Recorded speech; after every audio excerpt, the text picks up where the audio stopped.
Good afternoon, everyone, and welcome to Heritage and Horizons, the future of Native business ownership, part of AEO's Equity and Opportunity for All webinar series. We're grateful you could join us as we honor Native American Heritage Month and celebrate the deep entrepreneurial legacy and economic leadership of Native communities across the country. Today, we'll explore both the current landscape of Native business ownership and the opportunities shaping the future, guided by Native leaders and experts working at the forefront of economic development. And now, to officially open today's webinar, it's my pleasure to turn it over to AEO's President and CEO, Natalie Madeira-Cofield, for welcome remarks. Good afternoon, everyone. My name is Natalie Madeira-Cofield, and I am the President and CEO of the Association for Enterprise Opportunity, otherwise known as AEO. I'm delighted to welcome you to today's Equity and Opportunity for All webinar series. This series is a vital platform to elevate economic opportunity within the small business community. Each conversation brings together leading voices from research, practice, policy, and philanthropy to spotlight the challenges entrepreneurs face, and most importantly, the solutions that help them thrive. Since our founding in 1991, AEO has been the nation's leading voice for small business ecosystems. Our mission is simple yet powerful: to create economic opportunity for small business owners by ensuring access to the resources and systems they need to succeed. We represent and support more than 2,700 organizations across the country, from business support organizations to lenders, to provide advocacy, research, and capacity building resources. Over the years, AEO has helped shape policies and partnerships that have delivered more than $1 billion in resources to entrepreneurial ecosystems nationwide. Through initiatives like today's Equity and Opportunity for All, like our AEO Talks, our regional councils, and our Data to Dialogue research series, we bring stakeholders together to move from insight to action.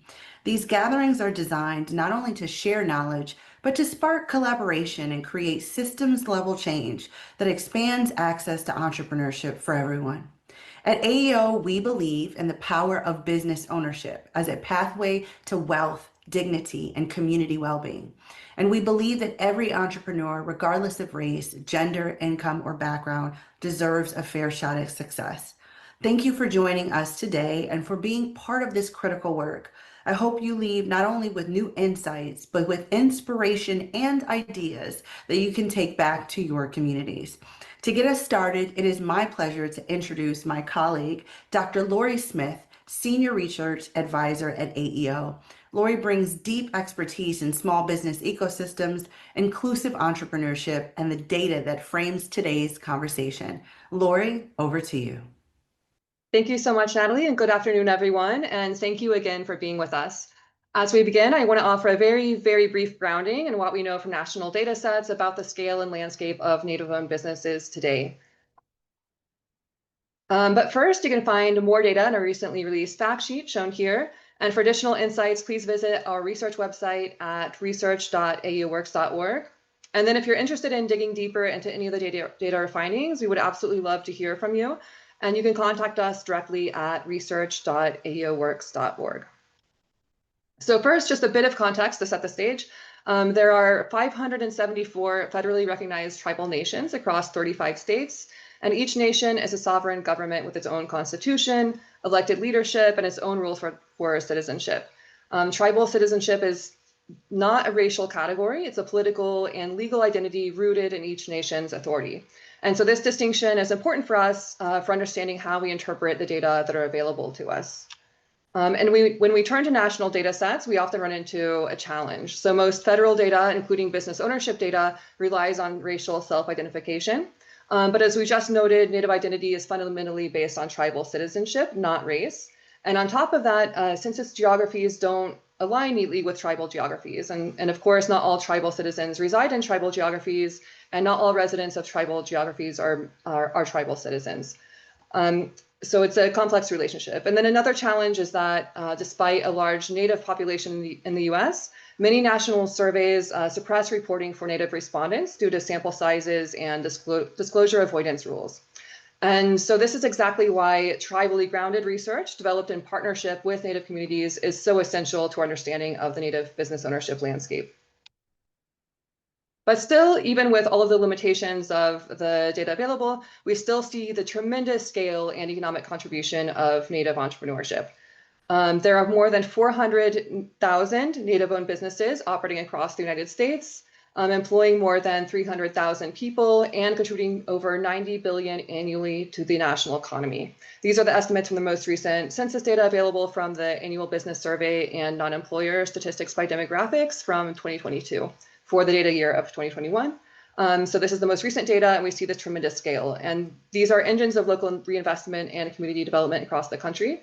But understanding the full picture of Native business activities, including access to capital and services and experiences of entrepreneurs on reservation and trust lands, it really requires deeper work than federal data sets alone can provide. And so that's why we are very thrilled to be joined today by Andrew Huff from the Minneapolis Fed's Center for Indian Country Development. It's my honor to introduce Andrew Huff, Senior Legal and Policy Advisor at the Minneapolis Fed's Center for Indian Country Development. Andrew is Cree and an enrolled member of the Rocky Boys Reservation of North Central Montana. He brings more than 2 decades of experience in tribal governance, law, and public policy, including service as a tribal judge, as chief legal counsel to Governor Steve Bullock of Montana, and as an assistant attorney general. In his work at CICD, Andrew helps advance research and partnerships that reflect tribal data sovereignty and the economic realities of Native communities. We're deeply grateful to have him with us today as he shares CICD's latest findings on banking deserts and access to financial services. Andy, over to you. Great. Well, good afternoon, everyone, and thanks very much for having me today. If I could have the next slide, please. All right, before I can jump into today's presentation, I would like to say that the views expressed here are my own and not necessarily those of the Federal Reserve Bank of Minneapolis or the Federal Reserve System. So next slide, please. All right, so today I'd like to do 4 things. I'd like to touch on CICD's mission and background, just to familiarize those folks who are on this call who may have never heard of CICD. Then I'd like to provide you with some data about Native business challenges and Native business opportunities. We conducted a survey of CDFIs, particularly with respect to Native business opportunities in 2023. And so some of the data that you're going to see today is from that survey, and it's new data and pretty interesting. And then the last thing I'd like to do is touch on some of our data tools. One in particular, the Native American Funding and Finance Atlas. If you're a Native entrepreneur or you're a tribal government that's doing economic development work or even studying economic development, it's a very useful data tool to be aware of. And I'm going to do all of that in 10 minutes or less. So next slide, please. All right. So the CICD is part of the Federal Reserve System, and the Federal Reserve System is a hybrid system. It's composed of a federal government agency, which is the Board of Governors, that's located in DC. And the Board of Governors is tasked primarily with doing the nation's monetary policy. But it's also composed of 12 regional federal banks. And these banks are not governmental agencies. They're non-governmental institutions, and they each have their own board of directors. And they do work throughout their district. One of the big jobs that they do is community development work. And in the Federal Reserve System, what that means is primarily research and studying of economic conditions in their districts, in their regions, with a particular focus on low and moderate income communities. So CD in the context of the Federal Reserve System doesn't mean we make grants or support particular projects. What we're doing is studying the economy in our districts, and in particular LMI communities, to make sure that all of us have a stable and growing economy. So next slide, please. All right. So the CICD has been in existence since 2015 in its present form. Our mission is to advance the economic self-determination and prosperity of Native nations and indigenous communities through actionable data and research that informs public policy. So what does that mean in reality? What that means is we study and produce research on economic conditions in Indian country.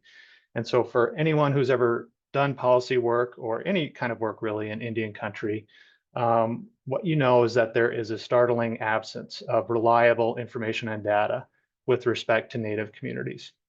So what we do is we try to fill that gap.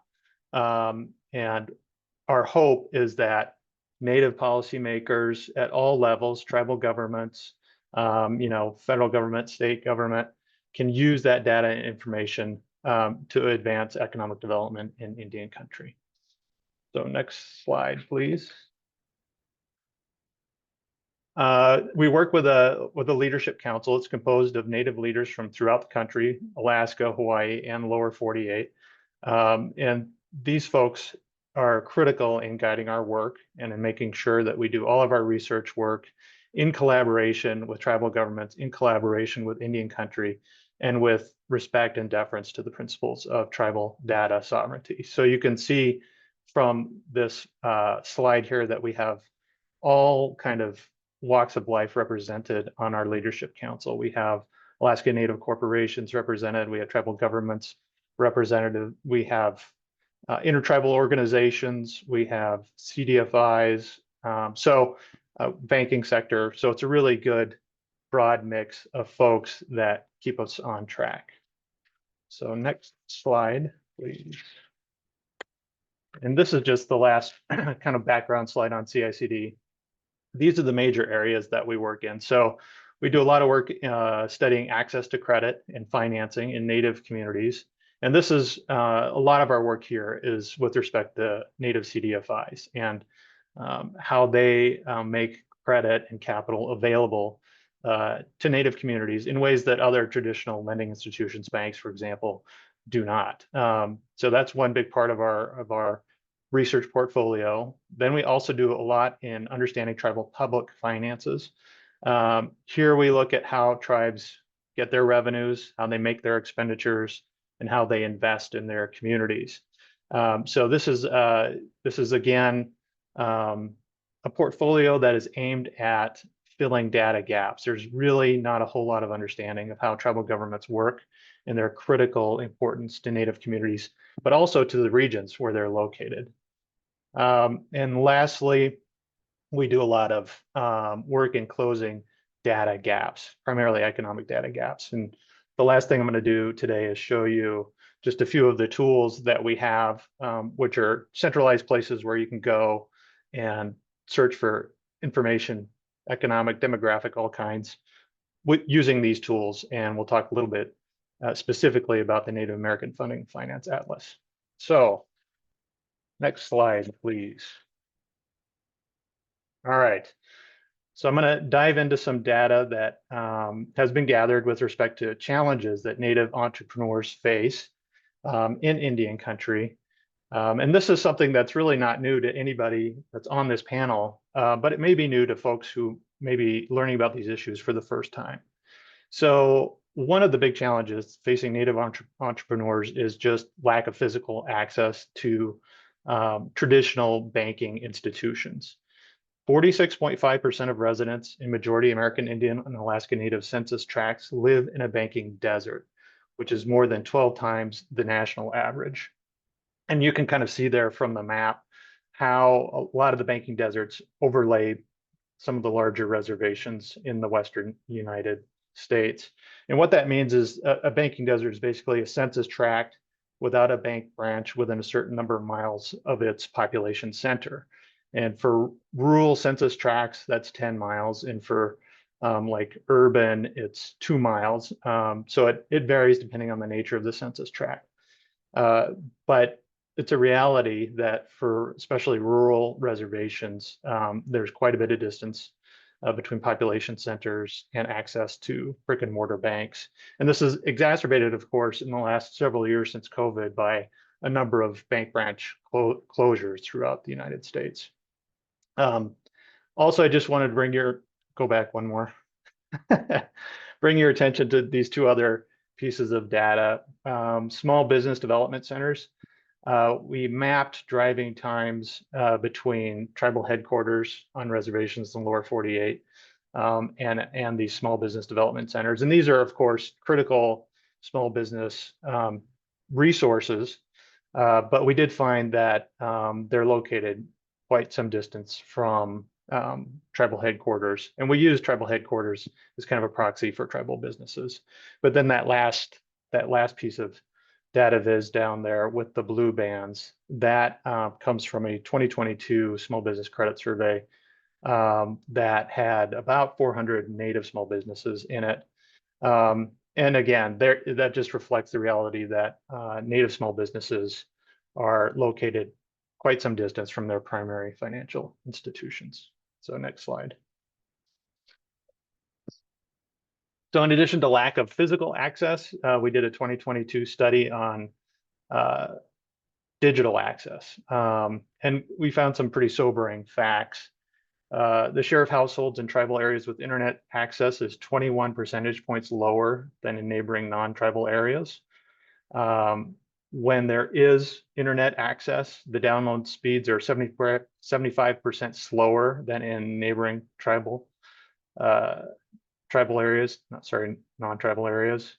And then we also found that, when there is internet access, it costs more. So the lowest price for basic internet service in tribal areas is 11% higher than in non-tribal areas. As part of kind of that lack of access, we have done some work and found that Native Americans are less likely to work remotely than any other group. The good news, though, is that there has been some shrinkage of the digital gap, the digital divide.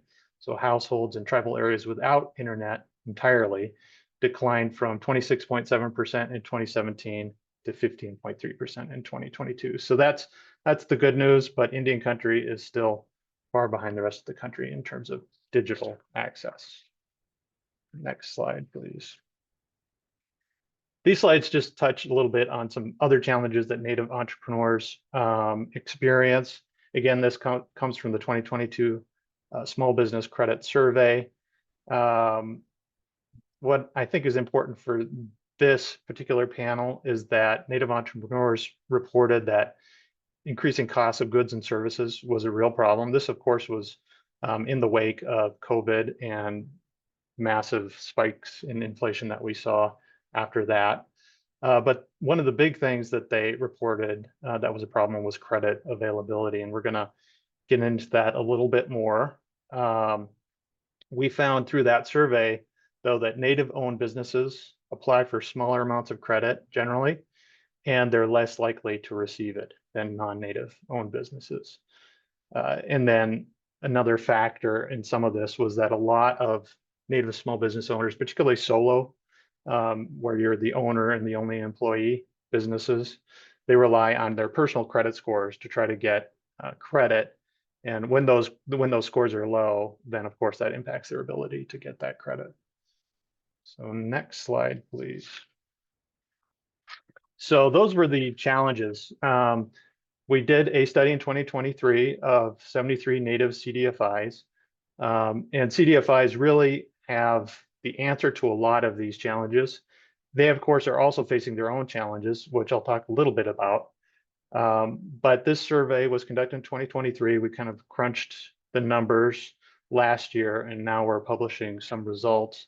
So we found that 94% of those Native CDFIs were nonprofits, that 73% were independent. That means not tribally owned. They're independent organizations. 53% of those Native CDFIs were headquartered on reservations, which is hugely important when you think about the geographic access problems that I was talking about before. 33% were in urban areas. The portfolios ranged in size from 40,000 to up to 20 million, with an average of about 5.7 million in terms of their overall portfolio.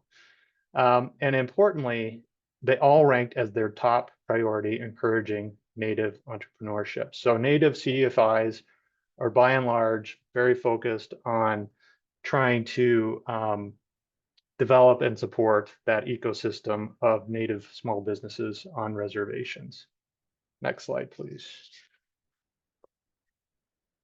All right, so in keeping with that focus, we also asked questions about their loan portfolios.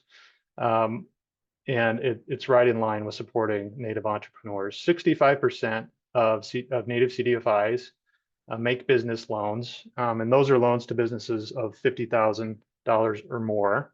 Even more than that, make microloans for businesses. These are loans of less than $50,000.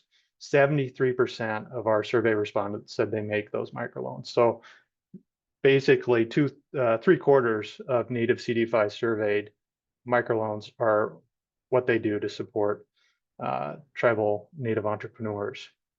Then they also were very consistent in terms of offering business technical assistance. 84% offered technical assistance and 82% offered financial education. So Native CDFIs are very focused on small businesses on reservations and in Indian country generally. Next slide, please. One of the things that's really good about how Native CDFIs operate is they engage in holistic risk assessment. So one of the issues, especially with solo entrepreneurs, is their credit risk scores. And traditional banking institutions put a lot of they rely on those scores in determining who gets loans and who doesn't. CDFIs take a much more holistic approach. They look at income, they look at previous history on other loans, but most importantly, they look at the client's character, and they arrive at an assessment which enables loans to folks who may not have otherwise gotten a loan. So that's a huge factor in mitigating some of the barriers to business development on reservations. Next slide, please. And so this is kind of the last slide on Native CDFIs. What we found when we asked what their challenges were was very consistent. All of them reported scarcity of capital as one of their biggest challenges. So among those with capital constraints, 39% reported that they could lend 3 times the amount what they're lending right now. 28% reported they could lend 2 to 3 times more, and 33% reported they could lend 2 times more. So there is incredible demand for the services of Native CDFIs, but there is not enough capacity to serve that demand. So next slide, and this is the last slide. We have a suite of kind of data tools on our website, and you can get on that QR code and check those out. But the one I wanted to bring particular attention to today was the Native American Funding and Finance Atlas. It's a tool for looking up economic development resources and opportunities in specific geographies. So you can zoom in on a native geography, and you can learn about the whole kind of all the tools that are available. So financial institutions, banks, CDFIs, credit unions that work in Indian country. You can learn about SBDCs that are there. You can learn about the kinds of small business on farm loans that are going on in the area. You can learn about new markets tax credit projects, and low-income housing tax credit projects and investments. HUD, block grants. So it's got it all. It's very detailed, and it's a kind of a one-stop shopping center if you're considering opening a business or you're a tribal government that is studying economic development. So that is it. And with that, I'll hand it back to Lori.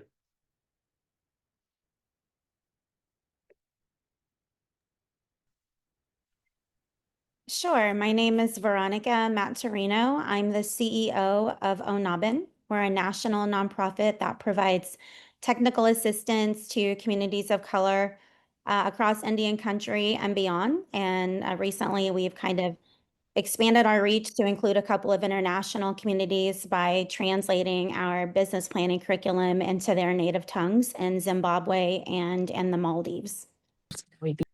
Sure. Is it like just a brief introduction, right? That's perfect. Well, Gwazi Helpa, my name is Justine Correa. I am from the Pueblos of Laguna. I am currently calling in from Tiwa Territory, colonially known as Albuquerque, New Mexico. I am the Reimagining Capital Manager here at Roan Horse Consulting and have been a part of this amazing team for 3 years now. Roan Horse Consulting is a social enterprise and an Indigenous-led firm that purposefully works to change power dynamics in health and wealth systems to build a world that our children and grandchildren and generations to come can thrive in. And during the panel, I can talk a little bit more about the work that we specifically do and how that's geared towards entrepreneurs, but want to hold space for others. So I will send it over to you, Russ. Thank you, Justine. I'm Russ Siegel. I am the CEO of Sequoia Fund. We're a native CDFI in Cherokee, North Carolina, in the pointy western tip of the state, if you've never been here, serving the eastern band of Cherokee Indians and the surrounding area. We do small business lending. We do housing rehab loans, small dollar loans, credit builder loans, and we do a lot of entrepreneurship education, small business counseling and consulting, and a wide variety of other things to help people take their dreams and make those realities, no matter what those dreams are. And I'll pass it to Skya. Good afternoon, everybody. Skya Dushna, I'm the Executive Director of Occupton. We are a native ag CDFI based in Eagle Butte, South Dakota on the Cheyenne River Res, where I'm born, raised, and enrolled up here. And we are based here in Eagle Butte, South Dakota, but we finance native ag operations all across Indian country. So Great Plains, Rocky Mountain, Southwest, East Coast, and all over, and just super excited to talk about how agriculture can and does play such a unique role in the economy of Indian country. And then last but not least, Heather. Yat everybody. My name is Heather Fleming, and I'm a citizen of the Navajo Nation. I lead Change Labs. We're a native-led nonprofit that supports entrepreneurs across the Navajo and Hopi nations, and our focus is economic sovereignty, or this idea that Native nations and Native families should be able to shape our own economic futures. For us, that means helping people start and grow businesses on our own land, accessing fair capital, and building economies that reflect our own values. Change Labs is part of that stat that was showed maybe 2 or 3 slides ago about Native orgs or CDFIs that are based in the community.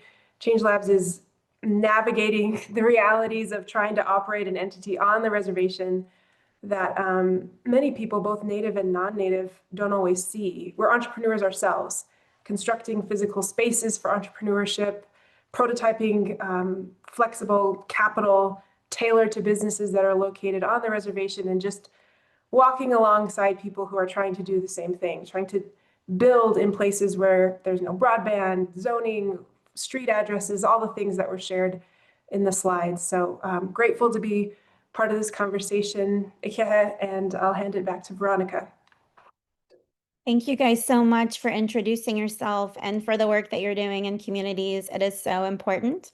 I've had the pleasure of working in many of your communities with particularly Russ for many years, and I love Cheyenne River. We're big fans of the Navajo Nation, and Heather, what you're doing is just absolutely amazing. So thank you guys for participating. Let's just jump right on in, and let's start with our first conversation, and let's start with key challenges and opportunities in Indian country. Today's conversation is about exploring opportunities and obstacles for Native entrepreneurship. In your opinion, what do you see as the greatest opportunity and challenge faced by the community, and how can we address these challenges as resource providers? Skya, would you like to start? Yeah, happy to. Thank you. And feel free to mute me if I go on a soapbox. But one of the things that I'm perpetually glass half full, probably, and so when it comes to opportunities, like that's kind of where I like to focus, because the challenges, of course, like access to capital, financial literacy, credit deserts, like all the things, right? But what I think is really unique about Native agriculture is that according to the 2022 National Ag Statistics Service, which is just like the census for agriculture, the Native ag industry did about $6.2 billion. And when you start comparing that to like what Indian country does on our acres, and the profitability compared to like outside of Indian country, there's a lot of room there, a lot of room to grow there. But what I find really interesting is like how the national or the native NAF, the Native American Agriculture Fund, did a study a few years ago and said that if there was the same level of investment into native agriculture as there was the Indian gaming industry, native agriculture would far surpass Indian gaming in industry size. And so when I'm looking at the 2022 NAS statistics that are aggregated out for Indian country, and I'm like, we're already doing 6.2 billion, and that's with minimal level of investment, right? And so like if we can get not just investment, but the right kinds of investments, like the culturally competent dollars and access to financial literacy training so that we can empower our producers to make the most empowered decisions with these new financial concepts and all the things, that $6.2 billion can really, really grow into being a strong economic driver in Indian country. And we can also go further up the food chain, and Indian country is mostly involved in like agriculture production.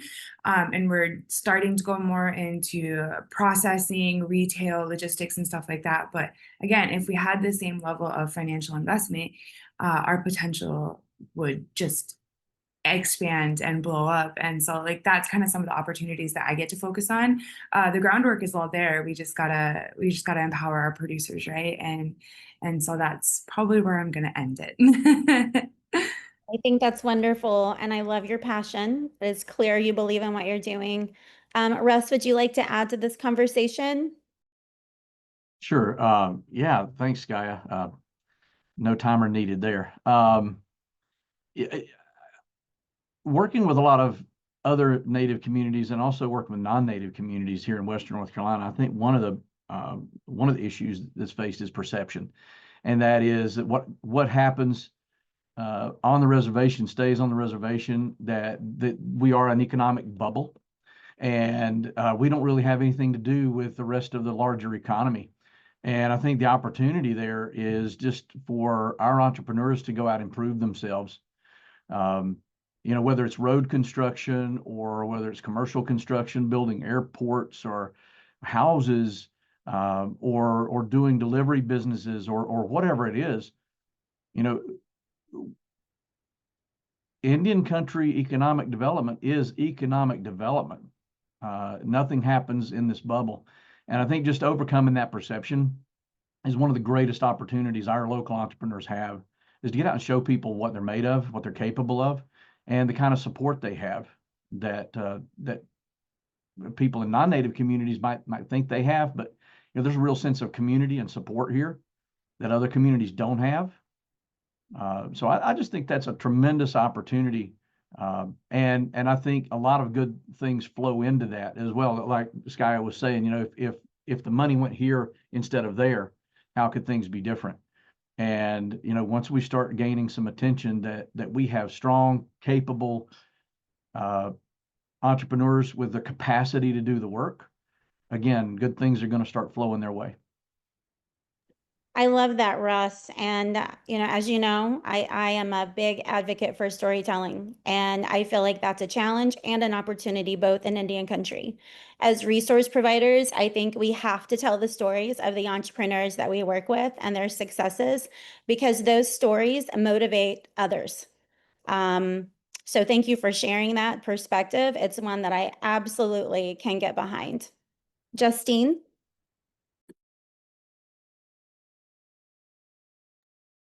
Sorry, I was trying to find my unmute button. Yeah, I think I also lean into the opportunities at this time. And I think one of the things that at Roan Horse Consulting we think about in terms of stewarding resources or accessing capital, globally, Indigenous people make up 5% of the population and are stewards to over 80% of the world's remaining biodiversity. So what would the world look like if Indigenous people stewarded 80% of the world's capital? I know that the opportunity here is to continue to help support and flow resources to Indigenous funds, CDFIs, entrepreneurial support organizations who are already doing this work, who already have established the infrastructure and the groundwork on how to respond and really to empower and support, entrepreneurs who then, it kind of ripples out to who are meeting the needs of their community and who are impacting, folks in our communities and ecosystems and economies. And so how do we continue to build those partnerships, build those pathways, and reimagine how that can flow, and also continue to support Indigenous people to steward that. And so I think for me, that's where the opportunity is, and also leaning into um, really aligned collaboration and standing in solidarity, right, between CDFIs, ESOs, social enterprises, ecosystem builders like Roan Horse Consulting, to weave those things together intentionally and really see how we can create collective power and impact in communities. So I think there's great potential there. And I know there's a lot of challenges, but I think at this time it calls for more creative and like strategic ways of thinking and collaborating with one another. So I'm happy to send it back to you, Veronica. I love that. I love collaboration. I love partnerships. It's how we all get stronger. It's how we have more of an impact in a positive way in the communities that we're serving. Last but certainly not least, Heather, we would love to hear from you. I agree with everything my colleagues have said. And for us, the single biggest challenge is land and the leasing processes of trust land that make it nearly impossible for Navajo entrepreneurs to access space to conduct business, to access collateral, or any sort of financial investment. So on Navajo, our Division of Economic Development did a study a few years ago on economic leakage, and 65 cents of every dollar earned on the reservation is spent off the reservation. And that's not because we don't have entrepreneurs or businesses on the reservation. It's because there's virtually no opportunity to formalize or grow your business on the reservation. In 2020, we did this study. We released a report on doing business on the Navajo Nation, where we used the World Bank's indicators for measuring the ease of doing business in any country. And it was a really cool opportunity to see how doing business on Navajo compares to conducting business in other US cities, comparing it to China, to France. And not so surprisingly, we ranked amongst the bottom 15% of nations around the world when it comes to accessing land to conduct business. So for me, the opportunity is building that infrastructure, both the physical and the financial infrastructure, that can unlock a wave of community-based entrepreneurship. Having real estate that's dedicated to entrepreneurship supports startup operations, peer networking and development, capital access without collateral requirements, consistent business support, reliable Wi-Fi, the physical addresses issue, being able to receive packages and build your inventory. The benefits are so immense, but the challenge to build these spaces is equally immense because our treaties and the regulatory environments just aren't designed to foster that kind of change. Thank you. That's actually so important. So often we see our communities in Indian country that are kind of geographically isolated, limited to the spaces where they can actually not just perform their business operations, but do the simple things of even just having an office space to work at with reliable internet. So I applaud the Navajo Nation and Change Labs for embarking on such a study. It's very insightful. So thank you. Let's move on and talk about policy and systems. Can the panel speak to the complexities of Native nations and/or individual tribal members' relationships with the federal government and how these dynamics shape the entrepreneurial environment?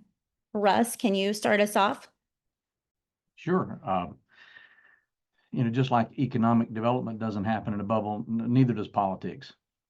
And what goes on in the broader world affects what goes on here. And I'm just going to tell you a quick story. We had a we had a meeting earlier in a nearby town this week, and one of the ladies had to get up and leave. She ran out almost crying. She said, I just got word that the governor's wife is coming to visit my business, and she'll be there in 15 minutes, and I've got to go. And you got to wonder why.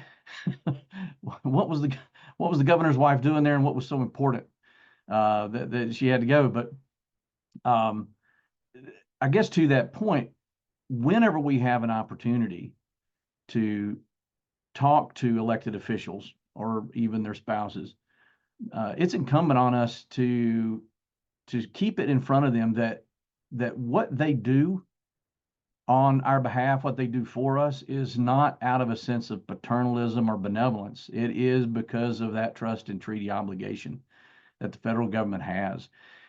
Just like Lori was pointing out in the data, this is not about a racial category. This is their federal obligation under the treaties that they've signed. We've been through some political upheaval this year, a little bit more than in the past, but it's always there, and it will be again. So I think we've got two things that we have to do when we talk to elected officials, and I'm specifically talking about elected officials who are not tribal officials. Our tribal officials, we stay in front of them all the time. They borrow money from us. They know what we do. Their families have accounts with us, and so we're very familiar to them. But others are not. They don't know what we do. So number one, we have to educate them. We have to let them know what CDFIs are doing in their community. They're going to drive by a building and be able to tell people that, hey, this or that CDFI funded the businesses in that building that was once empty, and they employ X number of people. That's an important story to be able to tell, and that's something that elected officials like to do. We also have to remind them that this is they're part of their obligation. The second thing we have to do is to remind them of what a good investment CDFIs are for the taxpayer. For every dollar that we receive in federal funding, we return $8 back into the economy. And that's nothing to sneeze at. And I could go on all day long about the different ways the federal government wastes money and loses money and forgets about money and and things like that. But we're not in that category. CDFIs, in particular, native CDFIs, we're a good bet. We're a good investment. We are overseen by a lot of different eyes. We have our own boards that oversee what we do. We report to our tribal councils, and we report to our local elected officials. We have to stay in touch with them and let them know what we do. We're also overseen by the federal government, the CDFI fund, and we have to undergo rigorous financial audits because we're in the financial business. So there's not a lot of opportunity for us to engage in the waste, fraud, and abuse that a lot of people are used to when they talk about federal dollars. So let's keep it in front of them what they're obligated to do, but also let's remind them of what good we're doing on behalf of the people who vote for them, and remind them that natives vote. That's great. And again, kind of going back to those public relations and telling your story as resource providers in the communities that you're serving. Continuing on that policy note, how have recent policy or capital access changes affected the businesses and the communities that you are each serving in your prospective areas?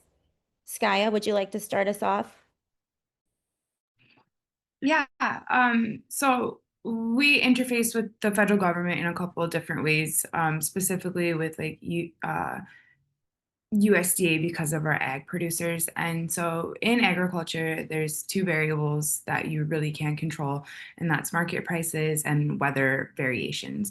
And so when you look at market prices, that really can make or break it for a producer. And with some of the recent political environment decisions and different things like that, we've seen a little bit of turmoil in the markets.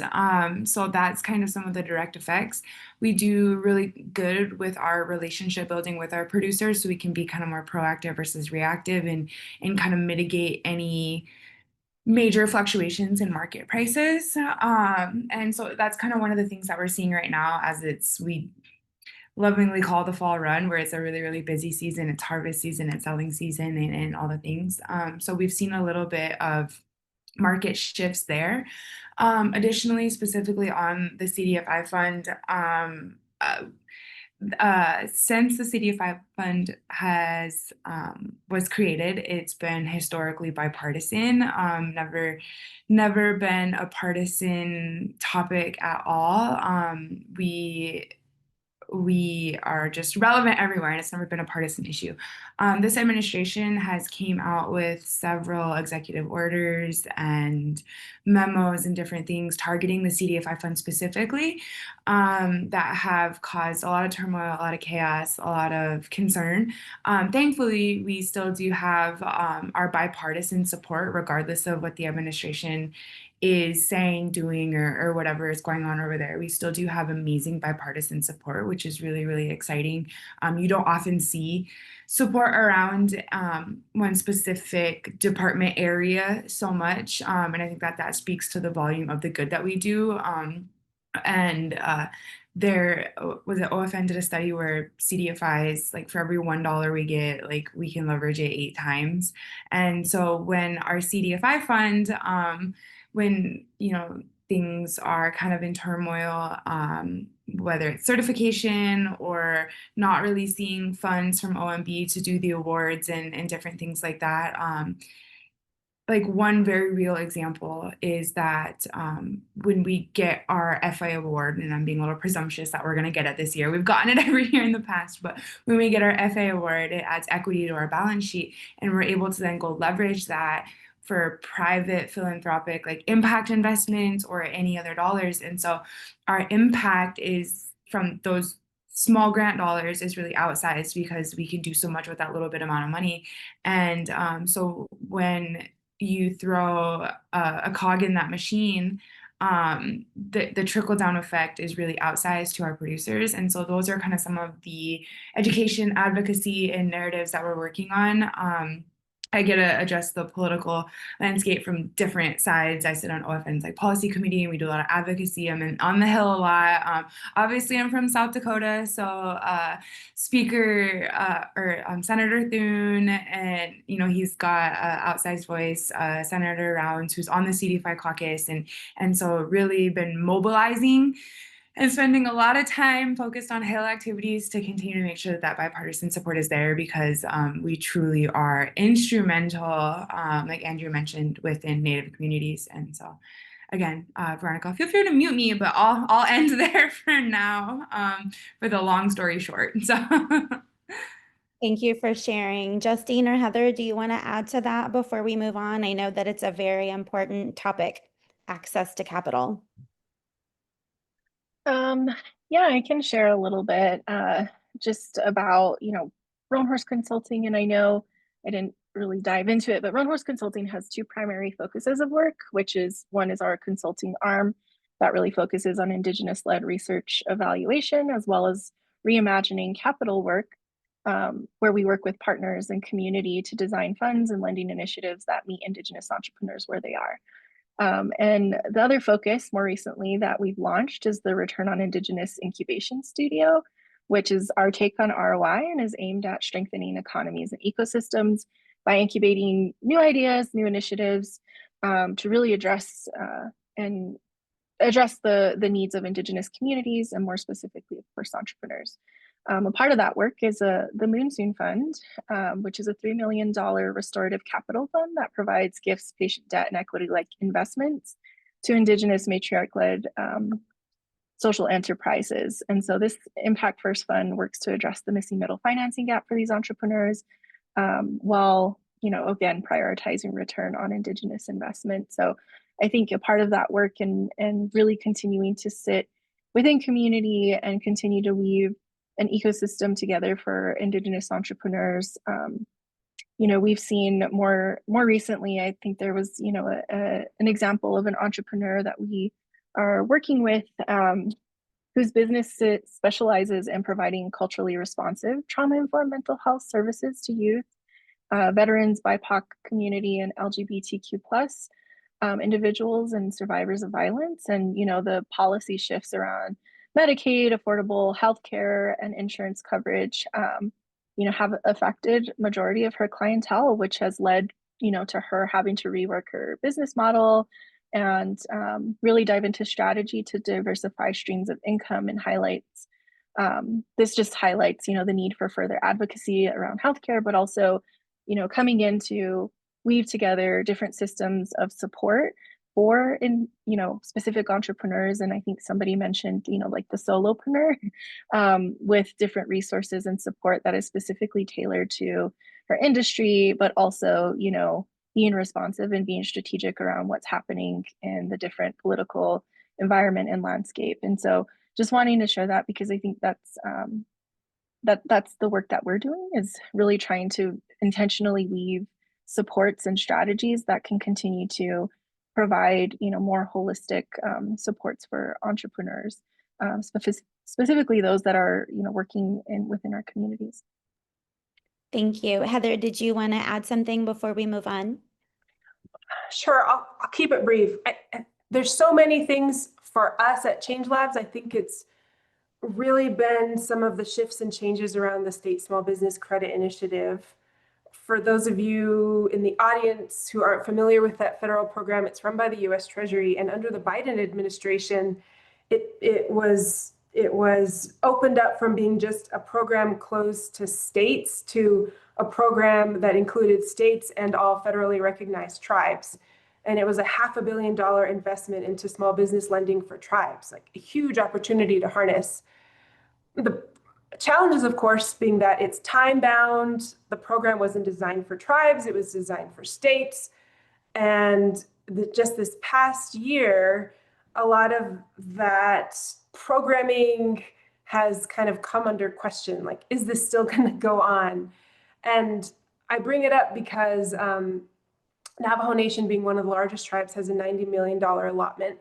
And Change Labs is responsible for about a quarter of its allotment, as well as the TA programming. And it's just been difficult to navigate, not knowing whether or not, is this going to get recalled? Am I still going to have a program officer next month? Especially in this situation where you have to be in the community promising loans, knowing that at any moment something could change and you might have to be that person that is suddenly like, oh, sorry, this program just completely disappeared. Not to mention all the political drama within the tribe that would occur because of that. Just like finger pointing and blaming, it creates such a ripple effect. And now lenders are, this is limited experience on Navajo, I can't speak for all tribes, but we had a hard time getting lenders to come to the table to even participate in our SSBCI programs.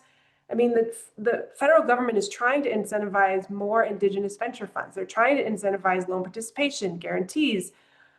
But if lenders aren't even coming to the table, investors aren't coming to the table to even engage or utilize these programs, then what's it all for? And then, throwing the uncertainty into it just generates even more risk for these private capital investors and partners that are really critical to the success of programs like SSBCI, really critical to the success of getting more capital flowing into Native communities. So that's been our biggest hang up this year, is just this uncertainty around these huge investment into Native businesses on tribal lands, just not knowing whether or not that's going to even be there in the long term, or whether there's going to be a second tranche of funding.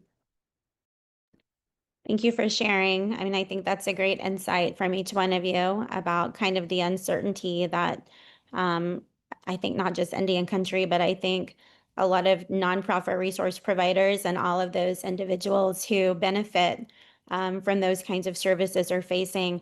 We're down to about the last 5 minutes of this panel, and I hate that because we have so many wonderful things that we could continue to talk about, but I think I have to choose one final question that, might be kind of altering for someone if you don't know that something is out there, it's available, or as a resource provider, I come onto these panels when I listen in and I'm like, oh wow, they're doing such great work. Like let's partner with them or so forth. So what is one thing that we haven't discussed that our audience should consider?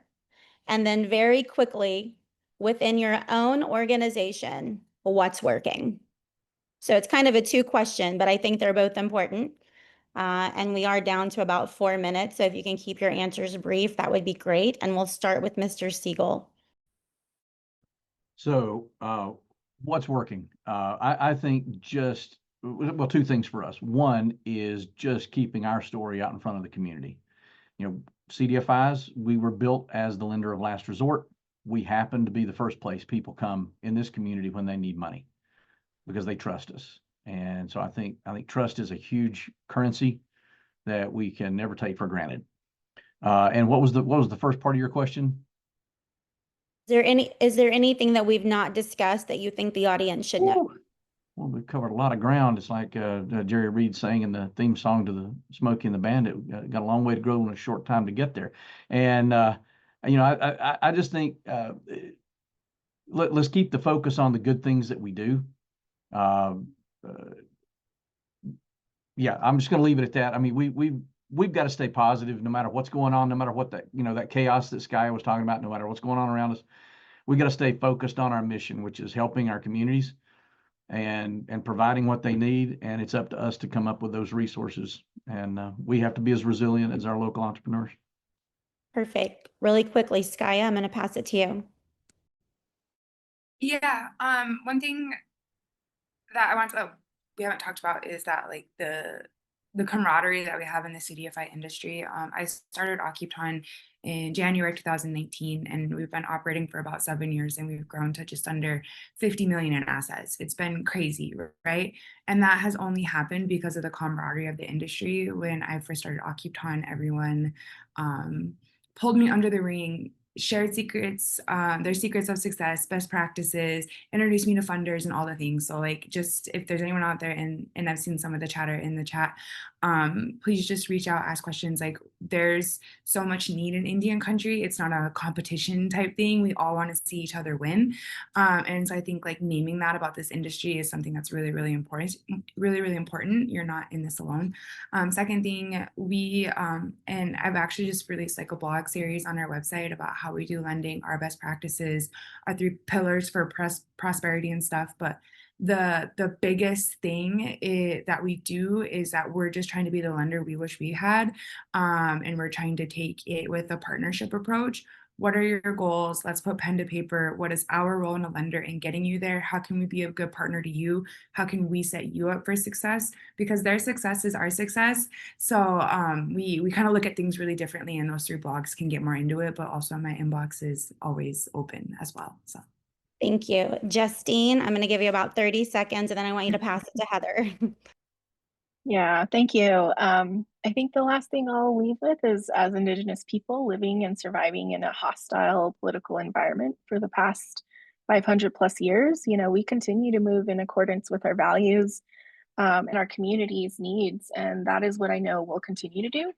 I think continuing to work in solidarity with aligned partners and allies to advocate and operate in the ways that are necessary at this time and build the things that we need, whether that's pathways to capital or conducting Indigenous-led research and evaluation to help support this critical work, is, you know, the things that I know Roan Horse Consulting comes into to help do and is currently doing. So again, reach out if you have any more questions on this work, but want to hold space for Heather as well. I'll say that one thing that's been working well is building something that's independent of our tribe. It just creates flexibility. Like the investment in physical infrastructure that we're able to make is because we're able to leverage philanthropic capital and other creative sources of financing. And so maybe the one thing that I would have shared with this audience is just incorporating our planning in for that flexibility, being willing to adapt and change, kind of the opposite of governments, which tend to be highly prescriptive. I think in our experience, we've always had to to like be the river that's flowing and bending and turning, and that's played to our advantage. Well, we did it. We didn't get through all of the questions, but we got through several of them. Thank you guys so much for taking the time out of your busy schedules and being a part of this conversation. And thank you so much for all of the work that you're doing to support Native entrepreneurs and non-Native entrepreneurs in your communities, because I think we all work together to create a healthy economy. Lori, I'm going to turn it back over to you now. Wonderful. Guys, thank you all so much for joining us today. A special thank you to Andrew and to all of our panelists for sharing such powerful insights. We're so grateful for your time, your energy in the chat, and your commitment to supporting Native entrepreneurs and communities.